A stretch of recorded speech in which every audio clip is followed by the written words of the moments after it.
Following is a class on the Srimad Bhagavatam, first canto, second chapter, text number 9 and 10, given by His Divine Grace, A.C. Bhaktivedanta Swami Prabhupada, recorded on November 14th, 1973, in New Delhi, India. Dharmasya jhapavargasya natha artha upakalpate नाथस्य धर्मैकान्तस्य कामो लाभाय हि स्मृतः कामस्य मेन्द्रिय प्रीति लाभ जीवित जावता जीवस्य तत्व जिज्ञासा नाथ जस्त्रीह कर्म भी. What is the aim of life? This is described here. Dharmasya hi apavargasya. The human life begins when he accepts religion. That is the beginning of human life.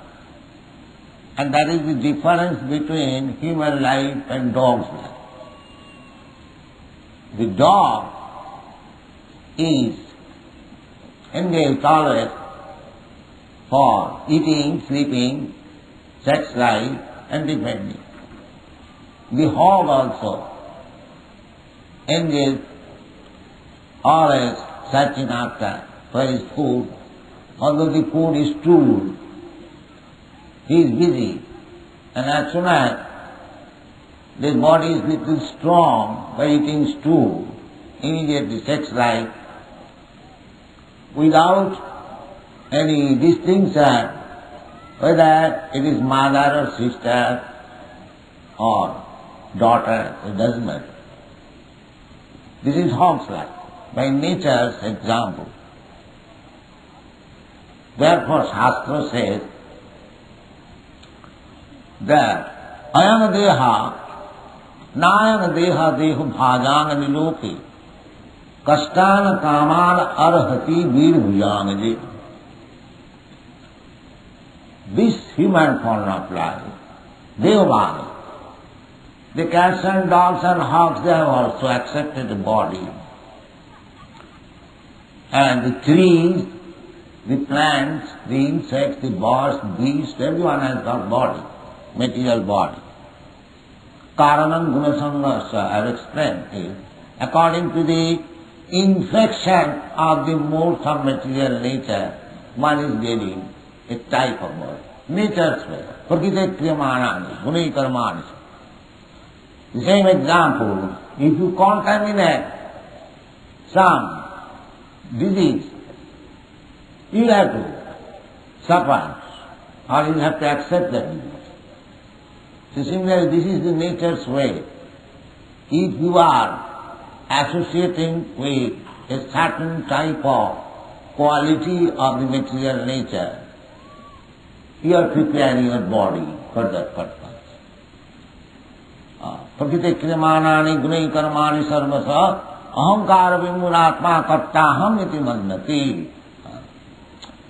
We are very much proud of our body. I am American, I am Indian, I am Prime Minister, I am this, I am that. The dog is also very much proud. I am greyhound and this bulldog and this. Everyone is proud. However, nasty body he must be. The hog is also very proud, although he is eating stew and living in a very filthy place. But if you want to drag him from that place, he will change, no, I don't do. And I am very happy. There is a story in the Bhagavad that once Brahma was cursed and he became a hog in this world. No, Indra, I am sorry. Indra, because Indra was very offending. So he was cursed. He became a hog. So Brahma thought that in the absence of Indra, the kingdom of heaven is not managed very nicely. So let me go and bring him again. Excuse. So when he came, he asked the hawk that come with me. Where? To the heaven. Oh, I cannot go. I have got my responsibility. I have got my responsibility. I cannot go. So this is the position. Everyone is very happy. This is called Maya's influence. Unless a hog feels happy, how he can live in that abominable life? This is called prakhevatmika asakti, covering. If one man knows that I was king in my previous life, now I have become a poor cobbler or something like, then he will become mad. So therefore he forgets. Death means forget. Because the living entity does not die. Na hannate hannamane sariri. There is no death. Death means forgetting everything of my past life. That's all. Just like we forget at night, when we dream, we accept another body and we forget this body.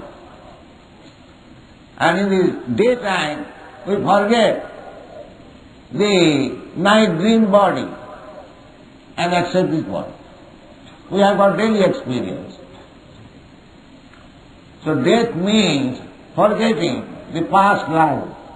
Otherwise there was past life, that's the fact.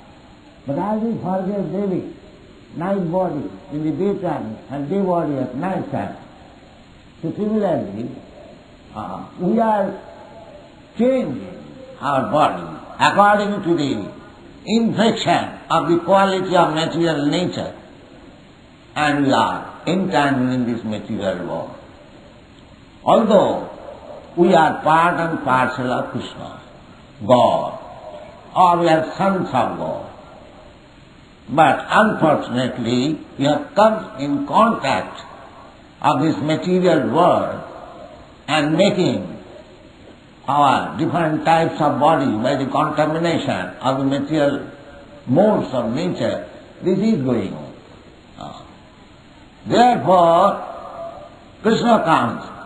Krishna is the father of every world. He canvasses. My dear children, why you are rotting in this material world? Come back. Sarvadhamman parityajya mamekam saranam vaja aham tva sarva pape bhamokhishyami. This is the message of Bhagavad Gita. So,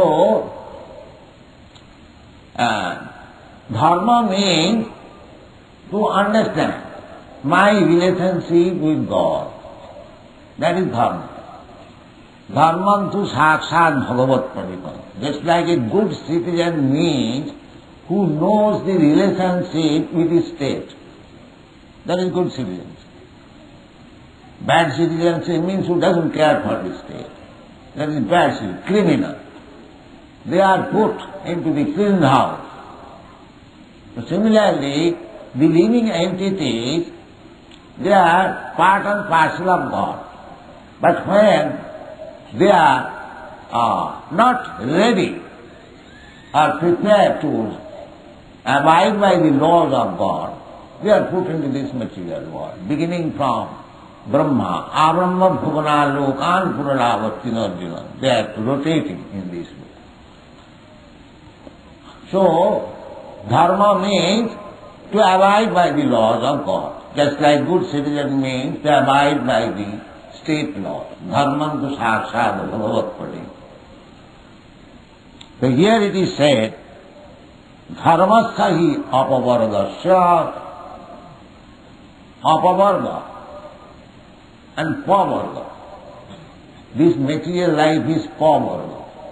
Pavarga means those who are acquainted with grammar, there are vargas, ka varga, kha varga, ka varga, cha varga, ta varga. Similarly, pa varga. Pa varga means pa, pha, ba, bha, ma. 5. So pa represents parishram, labor, hard labor. This material world, you have to work. Either you are human being or a hog or dog or cat, it doesn't matter, you have to work. And very severe work, so that foam will come within your mouth. Pa. Then pa, pha, ba. Ba means baffledness. And pa means what? Always fearful. What will happen next? What will happen next? And in this way, mrityu, maran. This is called material. There is no more game. Simply pa, pha, ba, bha, ma. That's all. This is material. And apavarga means just the opposite. To nullify this pavarga business. So here it is said, dharmasya hi apavargasya. Religion means how to get out of these pavargas. That is all. Bhagavad says, dharmasya hi apavargasya na artha arthaya upakalpate. Generally people go to church, to temple for some material benefit. Therefore, Shastra says, no, dharma is not meant for that purpose. People have become materialistic more and more because just like in our country, that if you want economic development, then why should you go to temple? The communist theory is also like that. That if you want material happiness, why you are going to church and accepting, oh God, give us our daily bread. The bread you manufacture, you just work for it. In one side it is good. But this is also fact that without God's mercy, you cannot get even bread. Although bread you can manufacture, but the ingredients of the bread, the wheat, that is not in your hand. You cannot manufacture in the factory. That is in the hand of Prakriti, nature. And Prakriti is working under the control of the Supreme Lord. It is stated in the Bhagavad Gita, Maya dhakshena prakriti suyati sacharacharam. So, it is the Prakriti's business to control food supply when people become godless. That is Prakriti's business. Because Prakriti, these statements are in the Srimad Bhagavatam, in the story of Maharaj Pithu. So Prakriti said that because people have become godless, demons, I have restricted my supply. Therefore, everything depends on the mercy of the Lord. Therefore, dharma means to abide by the laws of God. That is dharma. So that you can get out of the entanglement of this pavarga. Dharma sahi apavarga. No arthaya upakalpate. Not for economic development. Don't go to the church, don't go to the temple for your economic development. Although in the Bhagavad Gita it is said, artha arthati jnani jijnasa. Chaturvida bhadante mam sukritana arjuna. 4 kinds of men, those who are artha, distressed, arthati, in need of money, they come to me. That is also good. But that is not the meaning of dharma. Dharma sahi apavargasya. You have to execute religious system only to get out of the entanglement of this power. That is the purpose. Dharma sahi apavargasya. Artha, not arthaya upakalpate, not for economic development. In our Vedic literature, you will never find these things, that economic development. Of course, the economic developments in the Shastra, there are in the Vedic literature to sacrifice. Yajñāte karmannatro. Yajñān bhavati parjanyāt anna sambhava. That is there, but that is not the purpose. Real purpose is how to get out of the entanglement of poverty. Dharmasya hi apavargasya. No arthaya upakalpati. That you can say, we require some money. Yes, you require money, that's all right. Economic development, there is need. So therefore it is said, no arthasya dharmaikantasya kamolabhaya hismita. That you require money because you have got this body.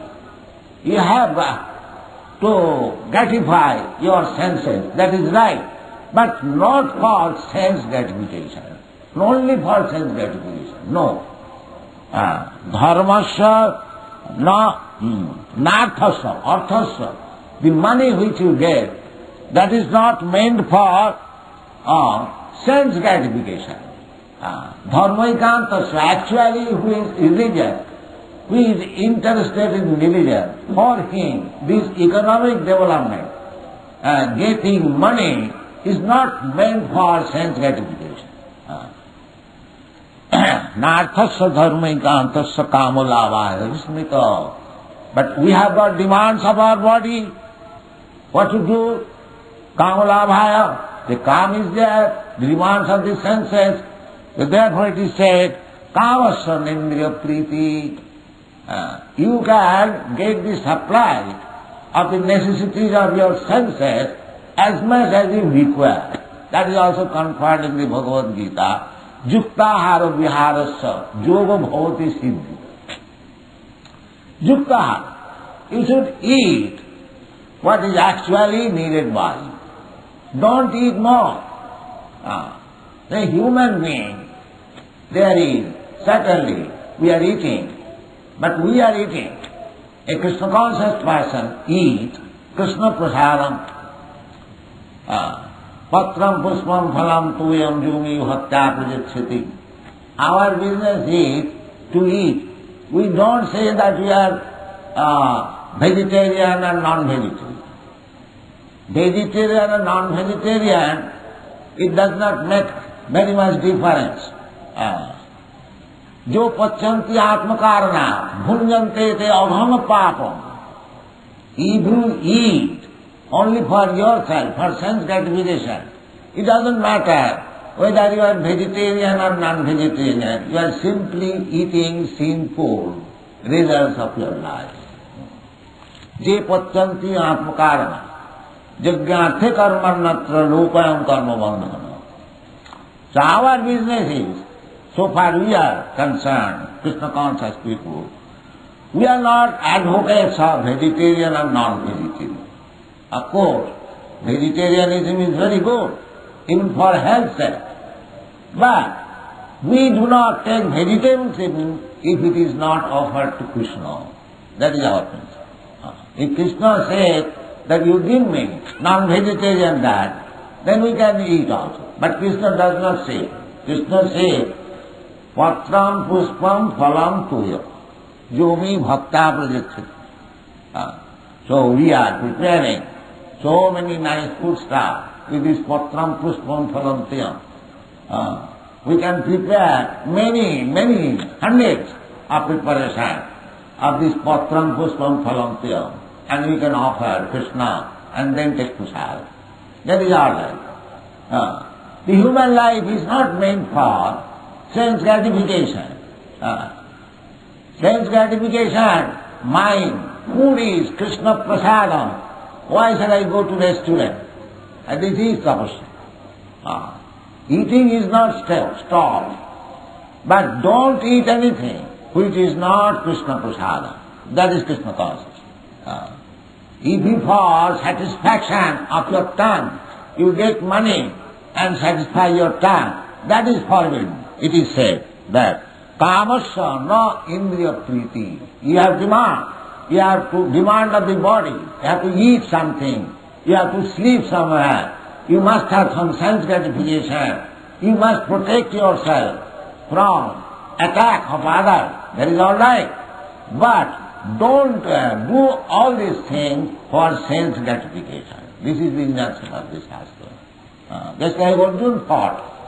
Arjuna fought not for sense gratification. He fought for satisfying Krishna. Because Arjuna, first of all, he was trying to satisfy his senses. He said to Krishna, my dear Krishna, they are all my relatives. The other side, my grandfather, my brothers, my nephews, my son-in-law. Oh, I cannot fight with them. This consideration was for sense gratification. He was thinking that in this way I shall be satisfied. Personally. But there was no question of satisfying Krishna. But when he understood that his business was to satisfy Krishna, then he agreed. Krishna inquired whether you have now decided to fight or not. He said, yes, nasto moho, sitting loved. I have now got back my memory. And my moha, illusion is now lost. I shall fight. So this fighting was service to Krishna. It is not a sense gratification. Rather, when he was trying to become non-violent, very good man, not to fight, sacrifice for the other party, that was sense gratification. This is the distinction between bhakti and karma. Karma is sense gratification, and bhakti is satisfying the Lord. The same thing. Therefore, people cannot understand what is the difference between a bhakta and a karmi. Karmi is satisfying his own senses, and the bhakta is satisfying Krishna's senses. There must be some sense gratification.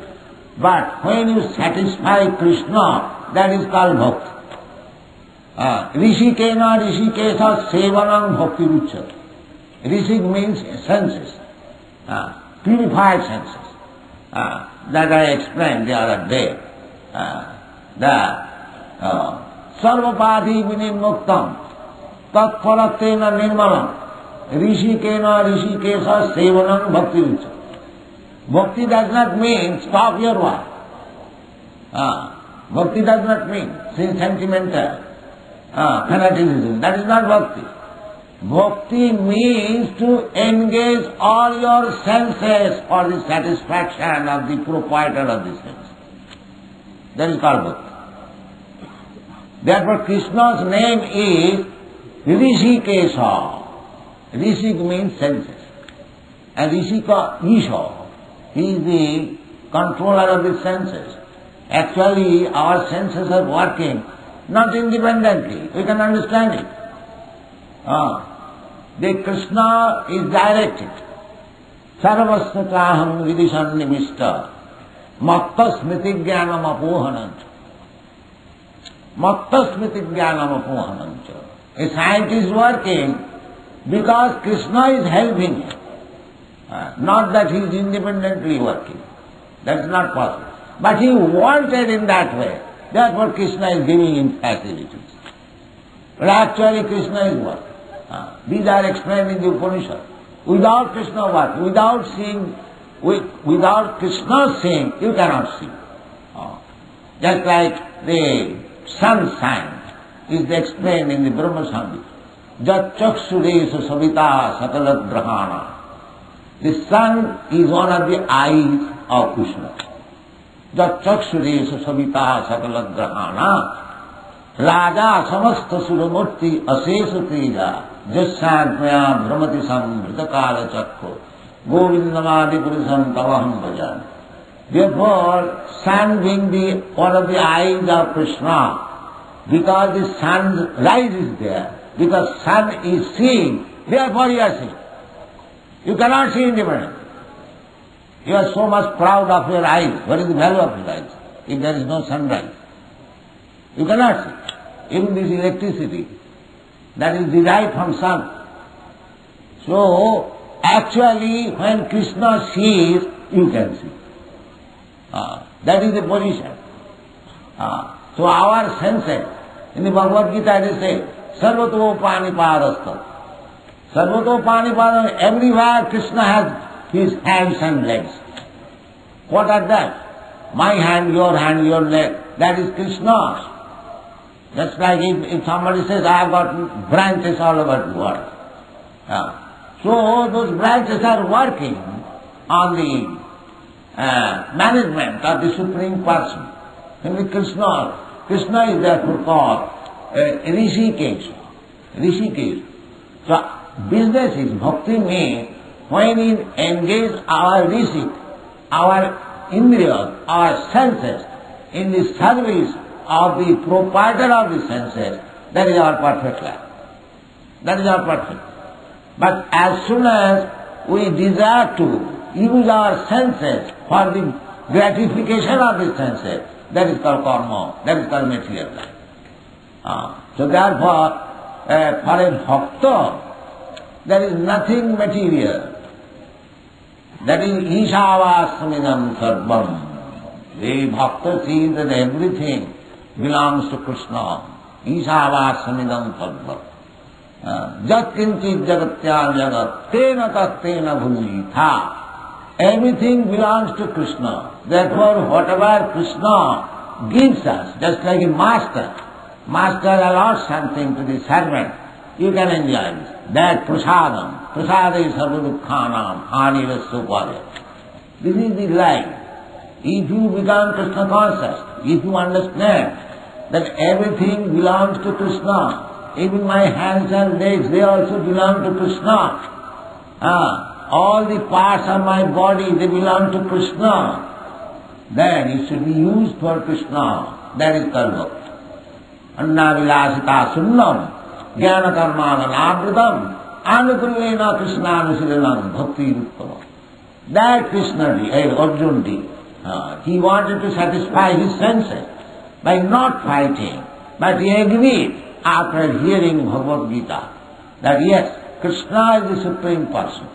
Aham sarvasya prabhava, matta sarvam pravartati, iti matya bhajanti ma buddha bhava samanya. These things are very nicely explained in the Bhagavad Gita. That is the preliminary study of spiritual life. And if we are actually convinced of the teachings of Bhagavad Gita, then we surrender to Krishna. Krishna wants that. Sarvadharman parityajya mamekam saranam. That he wants. When we actually take to this process, this is called Shraddha. That has been explained by Kaviraj Goswami. What is the meaning of Shraddha?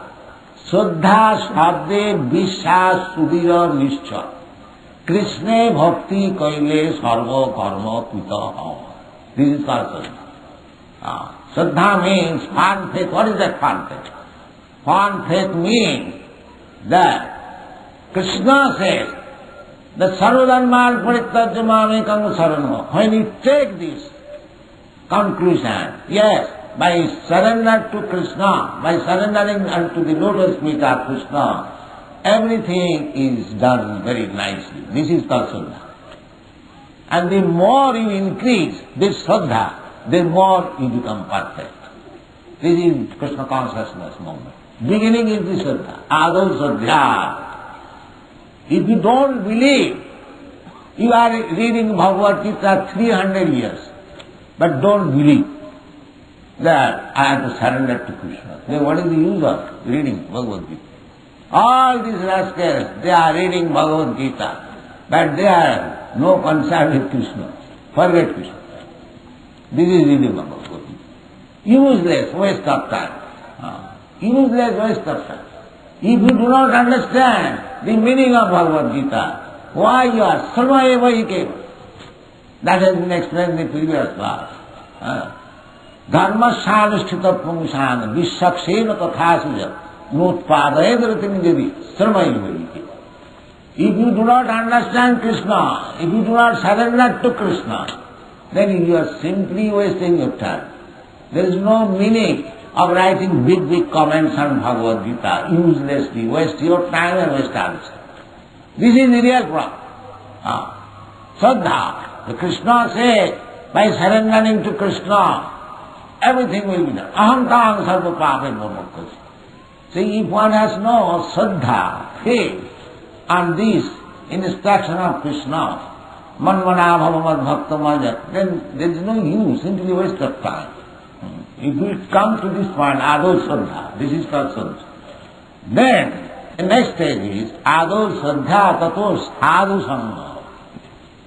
If one is convinced that surrendering to Krishna, my all business will be perfect.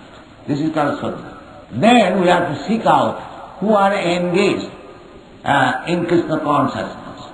Sadhu sangha. Sadhu means Krishna conscious person.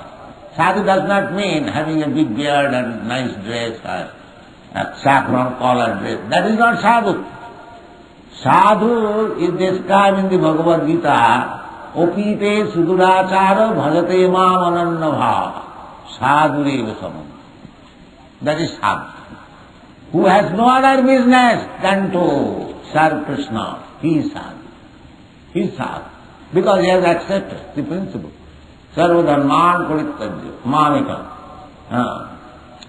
Sadhu reva samantabha sammak bhavasita. You cannot say, oh, he has got some bad principle in his life, although he is worshipping Krishna wholeheartedly, but he has got some defect.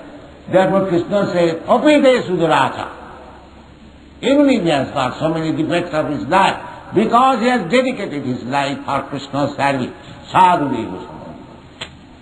So, if you have got Shraddha, that by surrendering to Krishna, your all purpose of life will be practical or fruitful, then you have to associate with such persons who are engaged in the service of sadhu sangha.